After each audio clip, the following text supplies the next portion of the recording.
रामाचं राज्य स्थापन करू शकणार नाही.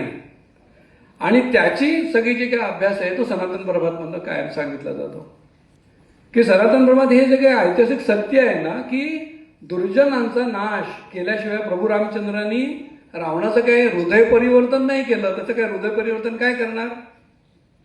महिम्न स्तोत्रामध्ये वर्णन केलेलं आहे की ज्या रावणाने आपली 9 शिरं शंकराला अर्पण केली आणि त्यांनी प्रचंड सामर्थ्य प्राप्त केलं, शंकराने सगळे वर त्याला दिले, तो जेव्हा रावणाला ती मदोन्मत्त झाला त्या तो कैलास पर्वत उपटायला निघाला असं वर्णन आहे याच्यामध्ये महिम्न स्तोत्रामध्ये.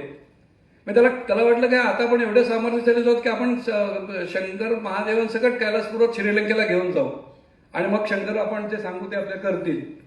शंकराने फक्त अंगठा दाबला आणि तो सप्त पाताळात गेला आणि पलटा भुई थोडी झाली. त्याला वाटलं आता संपलो आपण आणि पळून